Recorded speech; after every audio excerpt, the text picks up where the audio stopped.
Well, hello, everybody. Welcome to a not 1 a.m. episode of the Missing Wolves postgame podcast live stream thing. I'm Andrew Dukowitz from Zone Coverage. We have a Dallas win to talk about, and we're doing more threesomes,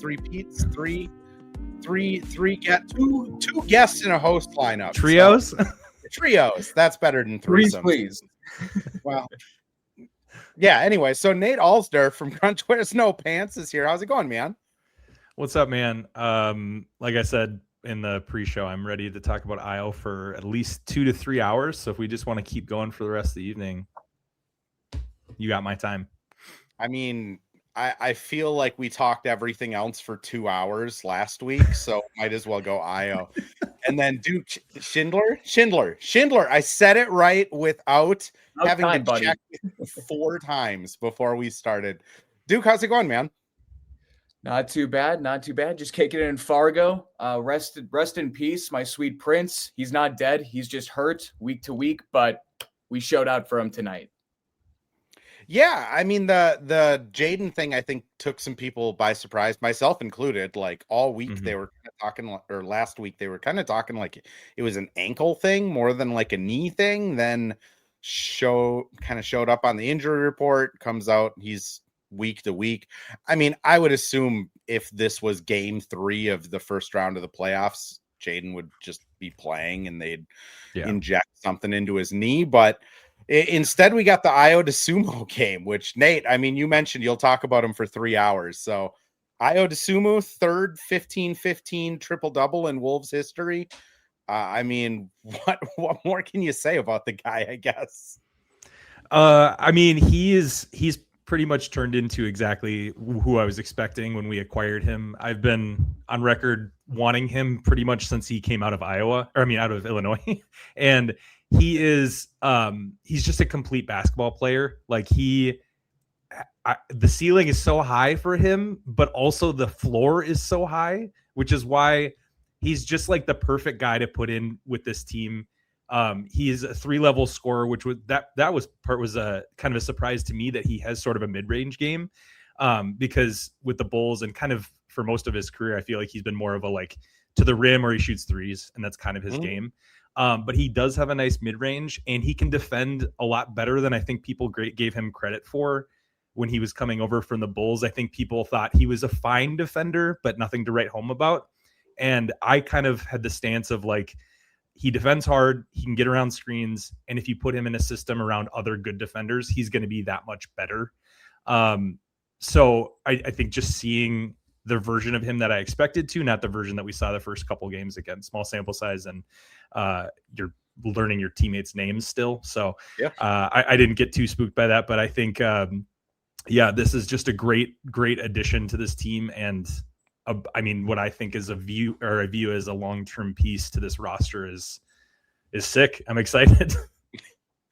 I mean, it's one of those things where like he gets traded here, and the first time we got to talk to him, like not at an actual like mic sit down press conference, he's talking about how excited he is to play with Rudy because he can gamble more. And it's like, oh, this is a different type of guy. But like, Duke, what is your Ayo Dosunmu experience been like?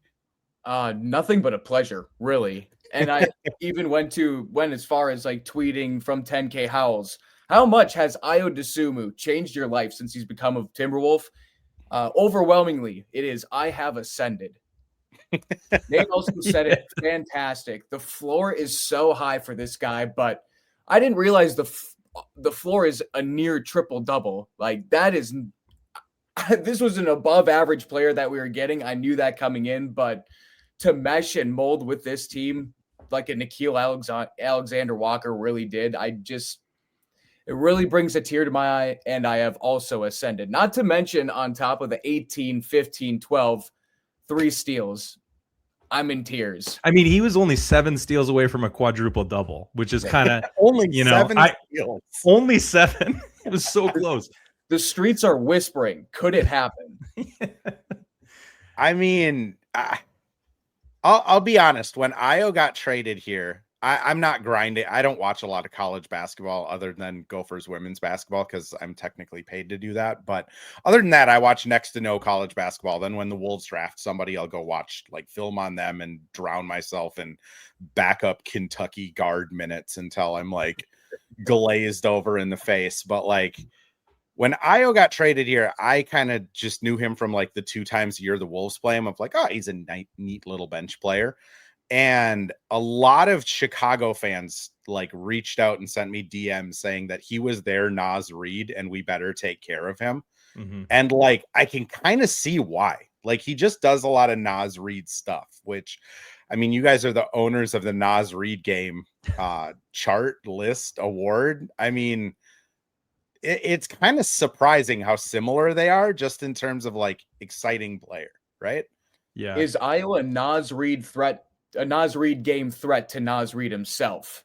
See, yeah, we've been talking about this. We actually had we talked in the group chat today that we need to recalibrate like what because there's like a threshold, right? It's not one size fits all for what is a Naz Reid game, and so you have different expectations for each player. And I think the floor or like the threshold for an Ayo Naz Reid game needs to be significant. He's a 50, 40, 90 player. Like he can't just be getting them for a 13-point game. He needs to be doing what he can do to earn one. But so I was a huge fan of him in Illinois. Like playing as a Gopher fan, playing or watching him play against us was horrific. Him and Kofi Coburn were just an insane duo for that Illinois team, and him like being sort of that combo guard.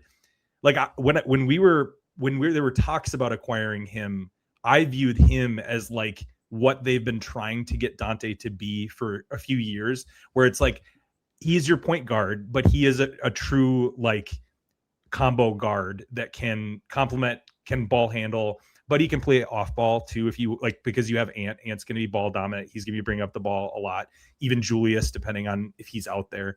And so they've been trying to get Dante to be that type of player for years, and it's working. We figured out a way to make that lineup work with Dante, and he's been playing really well.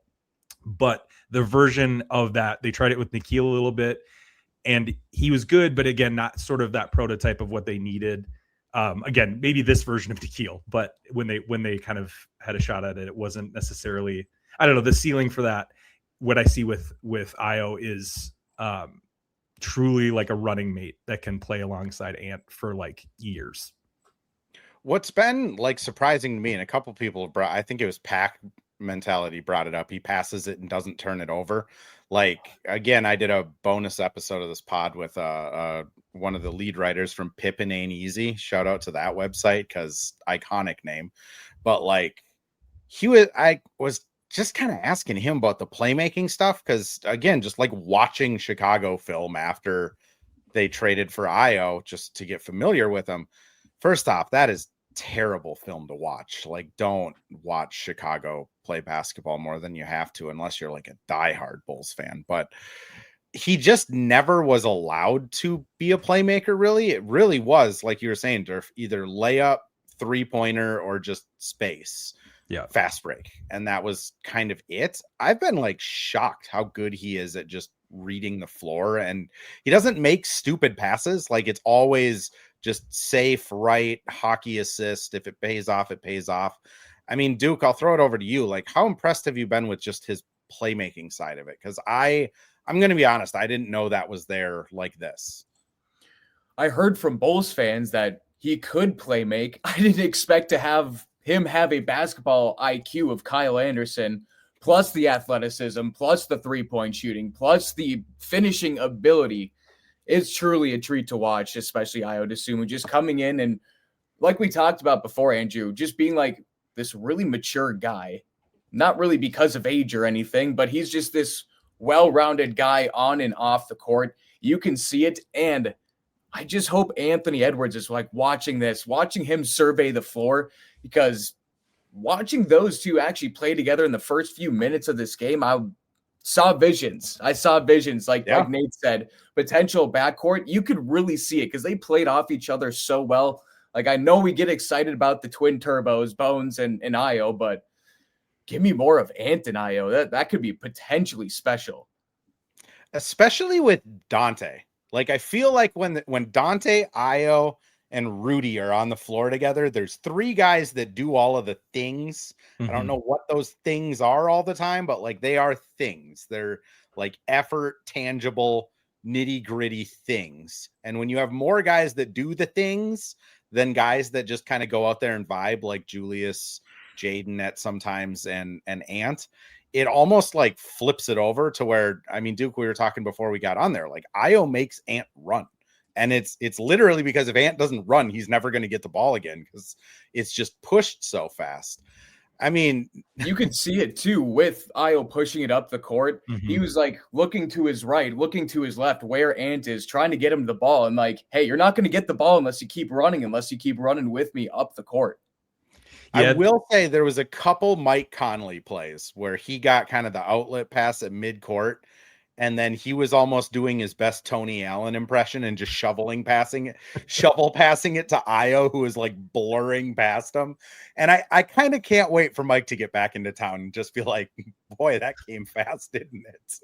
Like 15 years ago, you were the guy that was just the blur. But Nate, looked like you were going to say something.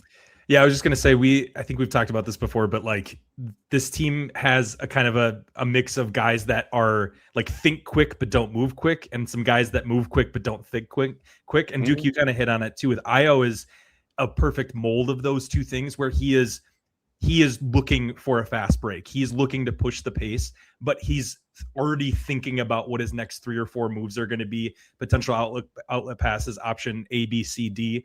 And you see that in his game. And tonight, I mean, it's crazy. Like I'm so used to, outside of Ant, like Julius pushing the pace and running to the middle of the paint, and then it gets blocked off and he jumps, and then he has to decide midair where he's going to throw it because he hasn't looked anywhere. And so to see a guy like Ayo have sort of a plan B and plan C, and ultimately just finish at the rim because he's so quick with it and he's so good at getting to the rim and finishing at a high rate. It's just refreshing basketball. I think that's why everybody is so excited by Ayo, because he's injecting this thing that we've wanted for years, is a guard next to Ant that can also push and do it at like an efficient level and not turn over the ball. So yeah, it's so exciting. I love Ayo Dosunmu so much. You're geeking out, Nate. It's truly one of those things. Like for the longest time, I've been like, this vision of Ayo on the Wolves is so exciting, but it's also me as a Wolves fan thinking optimistically. And so to see it actually working in sustainable fashion is it's sweet. I'm so excited. Pack says he was making moves he's never seen, and somehow everyone is now running too. Siafu. I think I botched that name every single time, but is Ayo a threat to steal the 6th Man of the Year award? Probably not, just because the Bulls were so bad, but I bet he gets a couple votes. Like I might be whispering. I don't know. Someone will vote for him. I don't know if you didn't see my tweet earlier. Ant was like a plus 29 off the bench, so I think he's coming for the 6th man. I think that qualifies him, right? Off the off the one game off the bench. Evidently, got KD. They got KD. That's Anyways, Ant said straight up he wasn't taking a number 2 this time, and that's why he was late. He didn't have the so glad he wasn't doing that. I'll just be honest. Ant kind of like, it's for people who don't go to home games. Like Ant is never out there for the intro, like the starting 5, like here comes so-and-so. And there's been times where I'm like walking out to the court late and literally Ant's just like sitting crisscross applesauce in the hallway, just like with his head down. So it's not like it's not like he's like finishing up getting taped or anything. Like I think his just pregame thing is to just like sit and decompress or calm himself down. My guess is that's probably what happened. He just timed it wrong, and Mike Conley's starting, which what do you do? Jerry Garcia says, could Ayo be the starting point guard next season? I mean, Nate, I'll throw it to you. What do you think? I mean, I think like talent wise, absolutely. I think the politics of it all can get a little. That's where the water gets muddied a little bit with Dante, because I mean I think it's pretty well known Dante believes he's a starter and wants to be a starter, and there's sort of this like, I've earned this, and I know that was kind of a, within the walls of the locker room, that's like a consideration that Finch has for him, and so I don't know how that's going to work. But like if we're talking from like a pure talent perspective and like how he fits in the starting lineup, absolutely. Like that was sort of why I wanted to acquire him, because then you have the ability to pay him in the offseason and have him under contract, and then kind of whether it's next year or the year after, I would love to see him be the starting point guard. I think he absolutely could be. Yeah, Duke, anything you want to add to that? Really depends on what the Wolves are thinking with Dante's contract, because I believe is it up after this season or the next season? One more year after this one. One more year after this one. So taking into consideration, I think we know Finch is a basketball politics kind of guy, considering the whole Mike Conley thing, but there's no reason why I wouldn't love this on the floor. And just to bounce off it, the best thing you can have in Ayo is you can plug him in the starting lineup and he can run with your best player and make offense with your best player, or you can run him with the bench mob with Naz Reid, and then that's looking to be just fine as well. So an embarrassment of riches, I guess you could say right now, on what we can do with Ayo. Bring him in the starting lineup, sure. Have him come off the bench, sure. He's still going to produce no matter what. And that's what you really like about the guy. And that's why I bring up the maturity factor. He doesn't seem to really care what his role is. He seems really comfortable who he is as a basketball player. And as long as the coach gives him kind of the leash to do and be himself, it seems like he's just fine wherever he is. Yeah, I mean, Farah adds here, I feel like once the roster gets cleaned up a little bit this offseason, we're going to see a way better team pushing a ton of pace. Sia kind of says, is there a risk that Ayo outperforms his bird rights and wants to test the market? I mean, I'll be honest, like the impression I get of Ayo is he is like an extremely loyal dude. Like until he got traded to Minnesota, he's never lived outside of like literally Chicago and the surrounding suburbs. So I mean, if he feels like there's a role for him here and he wants to attach himself to Ant and Jaden, I would be surprised, I guess, if he leaves. But like, I do think Ayo is going to make more than like the middle class of the NBA is kind of gone, right? So like, I do think Ayo is going to be like an $17-18 million player next year, which the Wolves will have the money, like they can free up the space to get him to stay. It's just kind of the logistics of it. Does that mean Dante gets sent out? Does that mean they send Julius out and then just bring back like a role player? I don't know. Honestly, I'm looking at it of like, if you have a starting lineup of Ayo, Ant, Jaden, Naz, and Rudy, and then you have like Dante, Johan, TJ off the bench, that's like an insanely fast-paced team, right? Yeah. You're saying some cool stuff. Just making me blush, Andrew. Yeah. It's a great 10 guys. And I mean, that's like what it would look like if they don't get anything back for Julius, which I would assume that's going to be one of the bigger things this offseason is like, do you trade Julius and something to get like a Giannis or to get a Sabonis or to get like something good in return? Or do you kind of sell on Julius, maybe take 80% of a Julius player that'll come off the bench, and then you just pay everyone you have and try and see if fit makes them a better team? I mean, Nate, do you have any like preference or any thoughts on that? Andrew, you want to trade for the owner of Kalshi now? You want to trade for Giannis, the new head CEO? I'm still sour about all of the Giannis antics. I guess I'd still consider accepting him on this team as he's still got some talent left.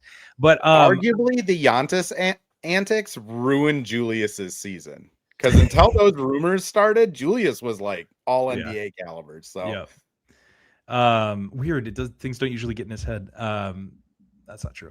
I I guess I haven't thought too much about that. I'm curious if they're going to make a move this offseason for Julius. I don't know. It's so hard to predict. I mean, there's so much that can happen between now and then. Teams that might make players available post playoffs based on how their season ends that wouldn't have normally been on the table. I do think we've talked about this on our podcast a few times. I do think it's hard to move, even knowing now we have Ayo and Ayo could be a piece going forward. I do think it's hard to move off of a contract like Julius for pieces or flexibility, because one, it's just like the idea of Cat becoming like aggregated to the point of nothing. Like it just like that return is, if you still have Dante, you have Dante, and then flexibility, and then maybe some role players. And if you don't, then it's just, 4 or 5 guys, and so you don't have enough roster spots for that number of guys. So I don't know. But then also it just feels like a 30 million, 35 million cap hit for pieces just feels like malpractice from a management, like a asset management standpoint. So again, I don't know who that player looks like. I saw someone throw in the chat the idea of maybe acquiring a certain guard from Dallas that's out for the season. I like the idea of Kyrie. I think him next to Ant would be a blast. But I don't really know what his situation is health wise, like coming back from, what was his injury again? Is it it's either an ACL or Achilles? I'm blanking right now. I'll look it up. I haven't paid too much attention to it, but yeah, I don't really know what that's going to look like this offseason. It's just we're at a hard point to predict. Left ACL. Okay. Which, like, ACLs aren't a career killer like they used to be, and Kyrie's he is a pure shooter and crafty, so I don't think it would be like, like if you're trading for Kyrie, I don't think it's just like, oh my God, like this guy's going to be cooked. Like it's probably 80% of Kyrie before. And he's not that old, right? Isn't he like 32? 33 maybe? I think 33. 34. Okay. 34. He turned 34 7 days ago. Okay. So I'm going to just consider myself right. He's a young 34. But like his game should age well, but also like we kind of saw it with Mike Conley too, where it's just this year it's just over. And I mean, you see it with Derrick Rose when he went to the Pistons, it's just over. You see it with, I bring up Darren Williams where he goes from the Nets to the Mavs and it's just over. Steve Nash going to the Lakers, it's over. Kid going from the Mavericks to the Knicks, it's just over. Like it would be a bet, which I guess if you're trading Julius for like the idea of 80% Kyrie, there's worse things out there. I'm almost to the point where it's like Julius is 30 million. Wolves will be hard capped, so they only have to take 75% of that cap left. Is there anyone out there that's like $25 million that would be cool coming off the bench, or like splitting time with Nas just so you can get the fit better? But I'm also very much on this, like, turn Anthony Edwards into prime James Harden and find him a Ryan Anderson at the power forward that just corner threes and rebounds, which that's why I don't run an NBA team, because I'm the only person that has said find Ant a prime Ryan Anderson. Duke, any takes on you with the offseason? Any thoughts that you have? Would that prime Ryan Anderson not be Naz Reid potentially? Potentially. We got the 3 best friends in the world, Jaden, Ant, and Naz. And I don't know about you guys, but specifically this year watching, I'd say Naz is about what Naz has been and what I've expected. But Jaden is it just feels almost time, doesn't it, to just give him the keys to the second option. I know he could be a lot more aggressive when going to the rack, when taking shots just in general, but I feel like it's really hard to do when you have a Julius in front of you, and Jaden's a smart guy. He's not going to steal shots from Julius that are good shots for Julius just because he needs his shots. I feel like it's just starting to feel like it's time. Let's give Jaden the keys. Let's bring Naz in to start at the 4. The best lineup the Timberwolves put out is Dante, Ant, Jaden, Naz, and Rudy. That's been the only consistent thing with this team literally all season. I don't know but then the big thing is like, kind of what you said, Nate, like you just don't want that Julius contract or money to go to waste. So that just leaves it in my head. Like, what do you actually do? This is what I want to see, but is it at the cost of just giving up a $30 million contract and a really good player just for some pieces, just so I can see these three run the starting lineup together? This is where I'm extremely, extremely confused and don't know where to go. But my heart wants what it wants. Yeah. And I think like part of it is we got robbed of the like Wiggins Levine Cat thing. We never really got to see that at its peak because they traded for Butler, that imploded. And then I was one of the very few people that said, can't do this trade. I'm not on board with it. Everyone the name calling was off the charts, and I stuck to my guns. Don't want this trade. Now, in hindsight, probably wouldn't have worked out for either team no matter what, but you saw that trade go down and you're like, he's going to call Rachel Nichols and he's going to, I see the vision. He's going to take on all the third stringers in practice. Tibbs is going to throw a computer through the window. Fly home by himself. Like, what are we doing? We all saw this coming. Oh gosh. I'm going to throw us over to a couple ads. We're running a little late on that. When we come back, we might just talk Ayo the entire pod. I'm not too sure. Someone might have to stop us.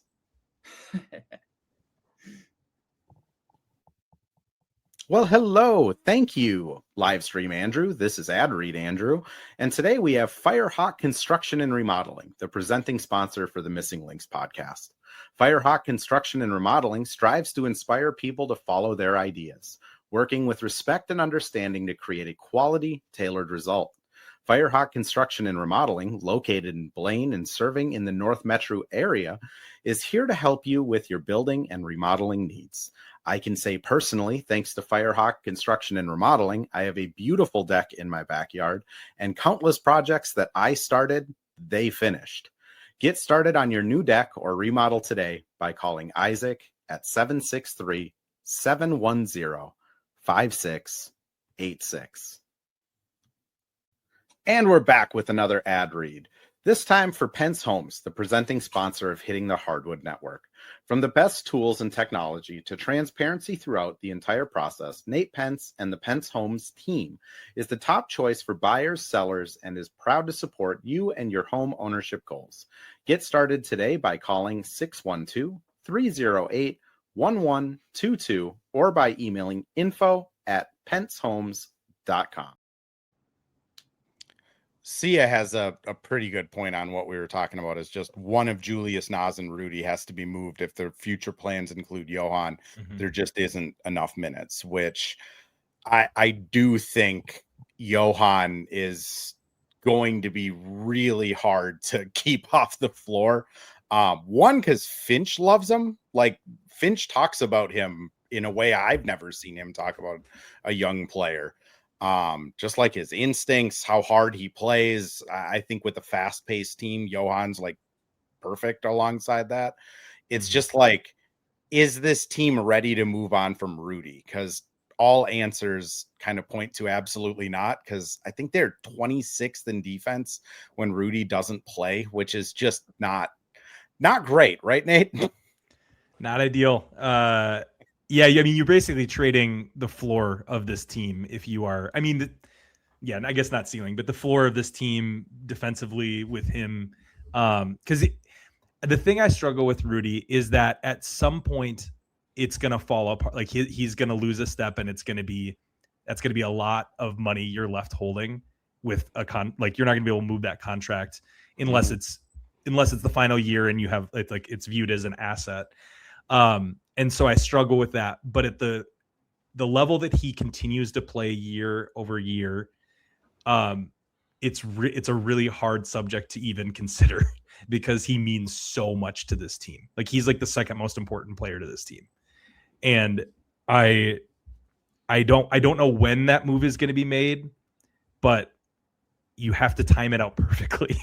Because you don't want to lose him. And then I like Johan, and I think that he has a lot of potential. I see the vision with him. I do also think he has a long ways to go. He's just very raw, and he hasn't really had a lot of opportunity to get with it on the floor just because, you're on a contending team and you're a rookie that's only been playing basketball for 5 years in your life. So you don't actually have that like heir apparent there. So I mean, there's obviously ways you can fill in the gaps there, and you can get maybe a vet center that's defensive minded to kind of fill in. That's not obviously a DPOY, but so yeah, I don't have a great answer for that. I think it's a very hard subject to address. I can't agree with you more, because if they trade Rudy this offseason and they just go Nas at center and then Johan, you're going to get minutes, like this defense could be one of the worst defenses in the league. And then it's easily just kind of all lost, because I do not want to claw my eyes out. No, thank you. Yeah. I mean, it's just the drop off would be horrible. But then it's like if you keep Rudy and he just falls off a cliff, because big men are kind of like point guards. They just, when it's over, it's over. Mm-hmm. Like then you fall off a cliff anyways. And now you're sitting with $40 million. I do agree with the like Johan. I don't think next year he's like key rotational player ready. Like he's just a lot of limbs. He jumps at everything. But like he's certainly too good to be in the G League, because I don't think he learned anything in the G League. I think he just destroyed people and then came back up, and they were just like, no, you're going to be up here practicing against Rudy every day now, because we let you go down and play with the kids, and you just murdered all of them. Yeah, you didn't learn how to, like, you didn't learn basketball. You learned like, I'm just more athletic than all these guys. Like, it doesn't matter if I know basketball. Which is like pretty similar to how Summer League went, which I'm assuming they'll have him go out for Summer League again, just because the minutes will be valuable. But like it is interesting with guys like TJ, guys like Johan. I think Jalen Clark's kind of in that mold too, where like if you send him down to Iowa, they're just going to destroy everybody. And then it's like, well, yeah, you didn't really learn much. You just got some false learned confidence. That you're not a G League player. So I guess I'm back up quickly. The Josh Minot problem. Sorry if I offended anyone. Sorry. No, I mean, that's what it is. And I think it's, with Johan, it might be a 2-year away thing before he's a real rotation guy, but like you can see it, right, Duke? You can see the potential. You can see the athleticism. It's there, and it will end up being a positive for this rotation someday. I have the same concerns you guys have. If we trade Rudy too early, are we doing this, if I may liken it to the Vikings, are we doing this Sam Darnold, JJ McCarthy situation here and just praying that Johan is ready to go and give us what we expect from a Rudy Gobert? I wouldn't put my money on it right away, but I can see the potential there at least a little more than JJ McCarthy at this point. I didn't want to cry live on a podcast today, but you had to bring up Sam Darnold, so thank you. I miss him. My sweet redheaded king. My sweet redheaded lumberjack king. Come home. You never know. Maybe he'll retire here. We have a thing for former Vikings quarterbacks coming back. We're not excited about Kyler. No, I mean we're gonna win the Super Bowl this year, but it's not. Okay, so we're really excited about. Yeah, it just means a little bit less because it's not Sammy D behind center. I'm sure it'll be 2 Kyler wins before I am on my knees. So yeah, exactly. Yeah. I think though there's an answer obviously for the center spot. If you want to move on from Rudy, you can have Yoan be the backup center, figure out the rotational minutes. But Greg Monroe's currently not under contract. Yeah. And I can't for the life of me understand why we haven't made the move already. Greg Monroe, the future center. Right yeah. The future and former center. Top 10 Timberwolf all time. I'm on record. Ronnie Turioff, what are you up to? Hopefully not more heart surgeries. Oh yeah, I forgot about the hurt. I had a tough go at it. Yeah. What could have been?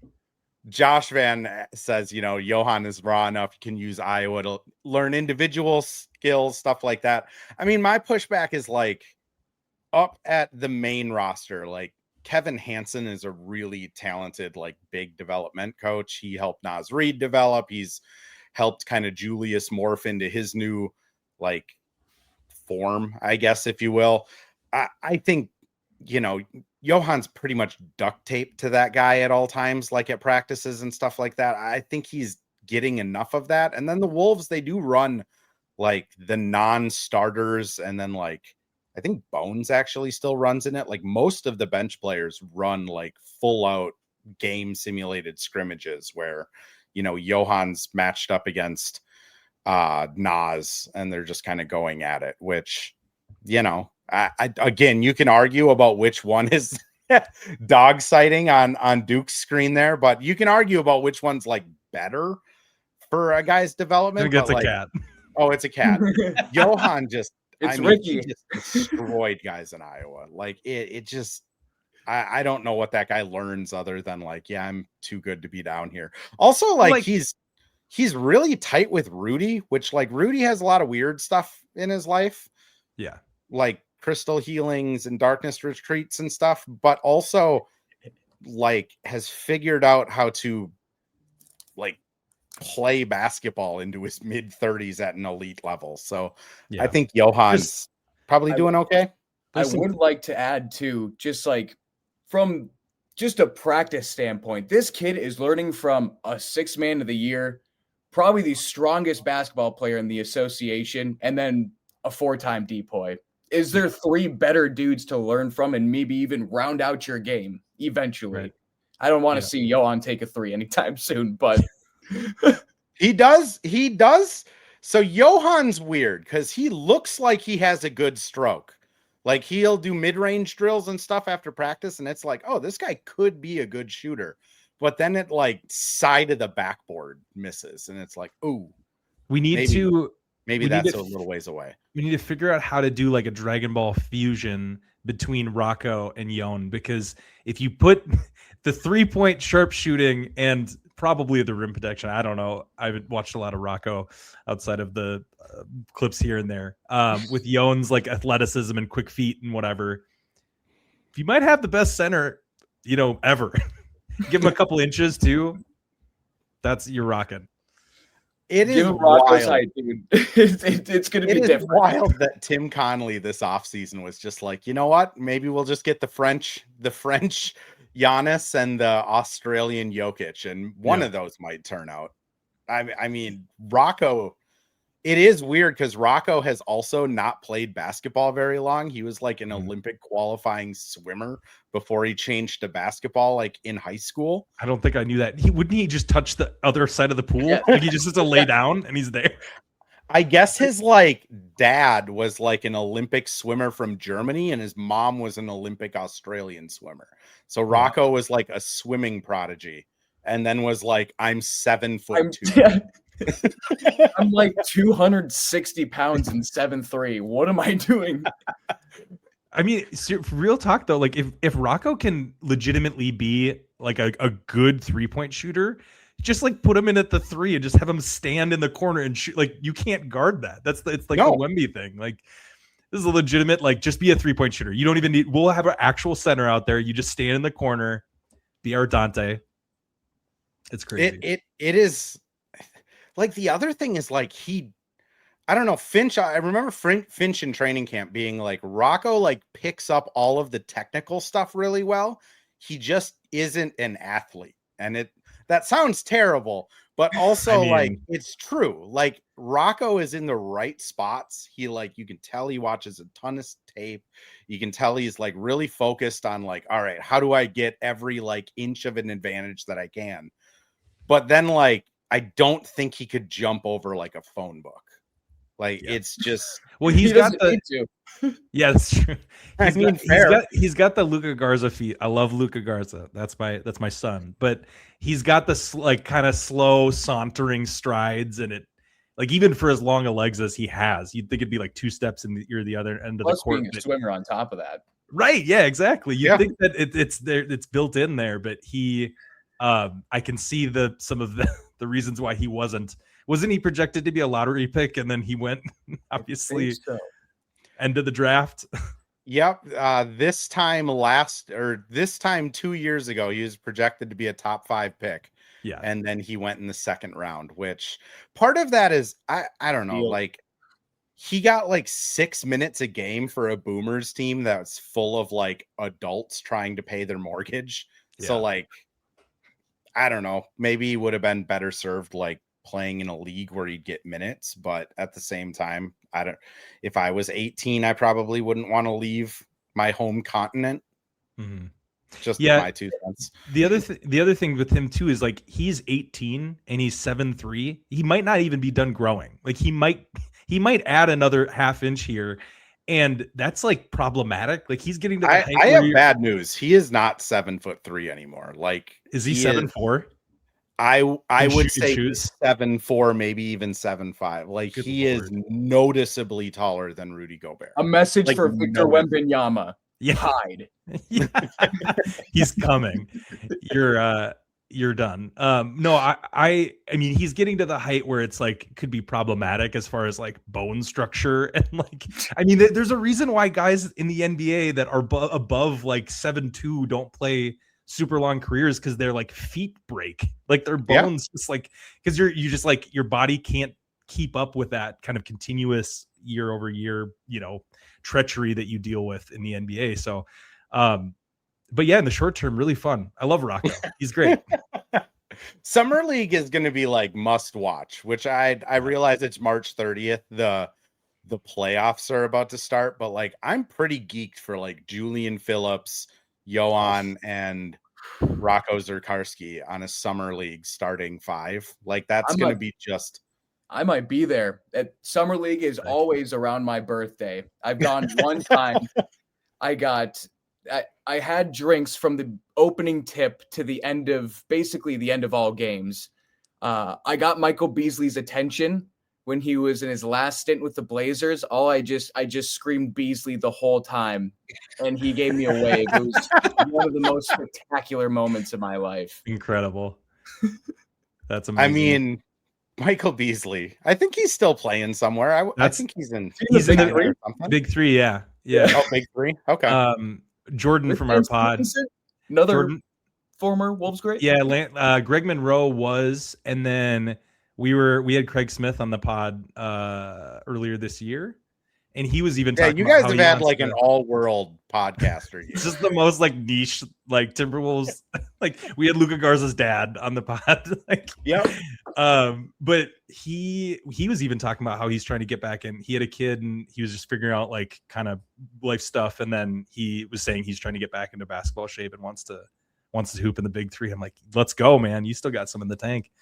I was just gonna say though, 2/3 of Crunch Wears No Pants was in Vegas for this last Summer League. And that was my first time going, and that was a blast. It's just a really cool environment. We were there during the weekdays, so we didn't hit the weekend rush.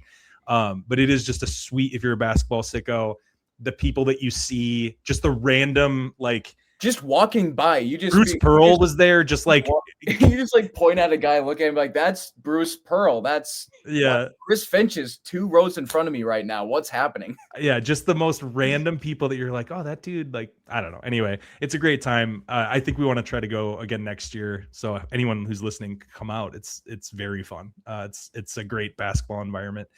But the Summer League stuff you're talking about, Julian Phillips, I am on record as I made the joke of like when he was added to the trade, I'm like, oh yeah, Julian Phillips, that's the guy. I've known about him more than 10 minutes ago. And then Chicago fans that were following me because of Ayo were like, you need to respect Julian Phillips. And I was like, okay. And I looked him up and I'm like, this is just Derek Jones Jr. This is like a smaller, like he's almost the same measurables, but he plays kind of that like just cut to the rim dunk. But he's really fun and an athlete. And if you're going for a guy on that small of a contract that you know, it's like sort of a lottery ticket, but I like him. I think he's got a lot of potential. Those first Julian, Johan, and Rocco minutes on the floor together might have me leaving my body completely. Oh, yeah. I mean, that's what it's all about, right? I love now it. If they can just get Dacian Nix back on the Summer League roster, that'd be golden. But yeah, I mean, Julian Phillips, we're at the Julian Phillips section of the podcast. Like, that's what we're Ayo Dosunmu. What do we do with Julius and Rudy? Julian Phillips. Those were the 3 topics. Zerkarski, Julian Phillips. This is what happens after a 30-point win. The podcast is too good. I mean, he's like I don't know. I love McDonald's All-American, like top 25 recruiting class type guys, when even if they go to college and just kind of flame out in college and then wind up in the NBA. Like there was something there at some point that made almost everybody in the country unanimously go like, that guy is going to be a top 25 or a top 10 guy out of his class. And like Julian, I mean, he was a McDonald's All-American. Like he had a shitty year in college, couldn't hit any shots, went to the Bulls. Mm-hmm. I mean, again, that team's a mess. Like I think it's a safe bet. At least see what you got. We're not counting Shabazz Muhammad in this either. R.I.P. my man. Oh, Shabazz. Best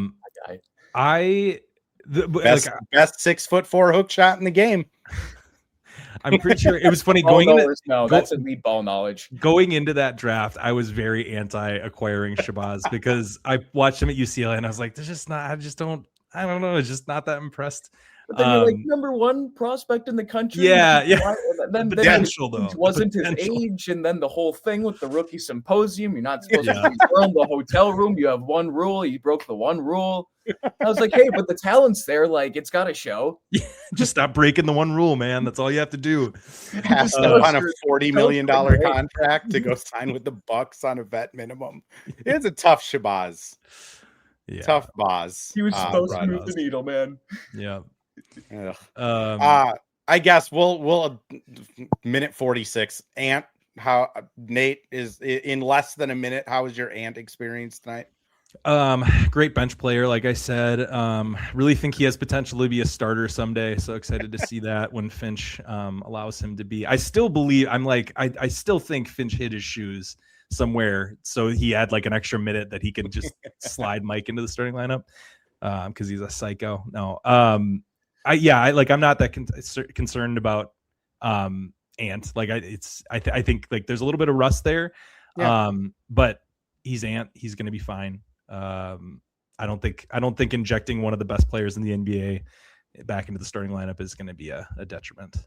Yeah, Duke, I'll give you the same grace. Any Ant thoughts that came out today?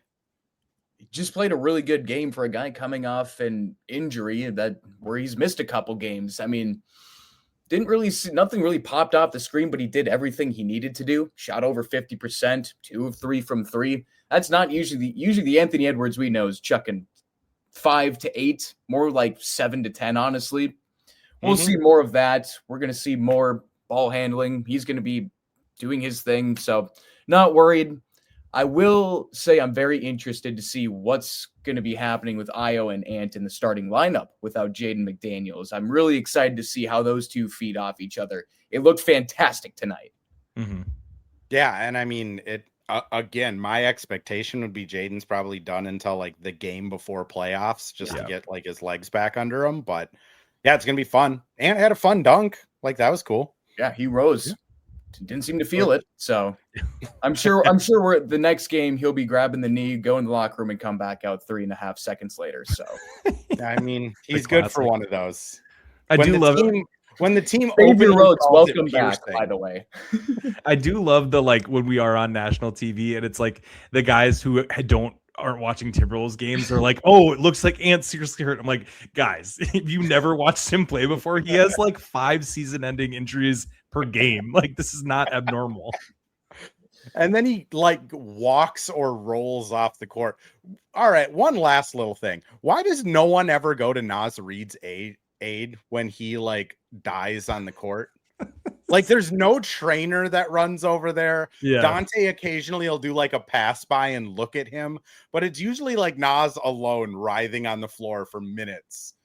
And then like getting up and that guy's shoulder surgery during the offseason, man. He's holding that thing almost every game for the last like 2 to 3 seasons. Let's get that shoulder right. Yeah, that's I wonder if he has, I can't remember the name of it off the top of my head. Bad. This is me being bad at my day job, not my night job. But Dejounte Carrington had it where you just have like your shoulder gets dislocated so many times that the socket it's like loose up a little bit. Yeah. So that it just pops in and out more. I almost wonder if Naz has that because it's every game. If that's true, me and Naz Reid have something in common. I just popped my shoulder out of place while playing sled hockey for a work occasion. It's been hurting bad since. All right, guys.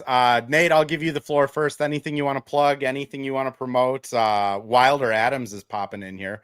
Wilder he gets this one on me because I was telling him all we're going to see from Ayo this season is fast Mike Conley, and Wilder was like, nope, we are going to see fun Ayo Dosunmu. So Wilder, you get the points on that one. But Nate, floor is yours, sir. What would you like to plug? And here I thought Andrew was a ball knower. You couldn't see Ayo come in for the crown. No, I'm just kidding.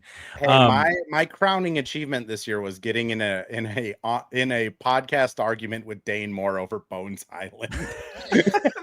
That's the dream. And then I was right. Rob's not on the team anymore. So that's the dream. We don't peak in high school. We peak arguing Bones. Do you remember when Dane said in the offseason predictions that Mike Conley was going to lead the team in three-point shooting percentage? Yeah. I think things change. Fast too. Yeah, that's true. What do I have? I don't have anything to plug. We don't have anything coming up that I know of. But I'm sure we'll be doing some. I'm sure there will be a Wolves Fest, and I'm sure we'll be doing some stuff at Falling Knife. When there are, come out. It's a great time. If you've ever considered it, it's a blast. It's like sports gatherings, and you're like, "What's up?" Meeting people. There's cool, like, people are selling crafts and signed cards and all sorts of memorabilia. They're a blast. So if you can make it out to it.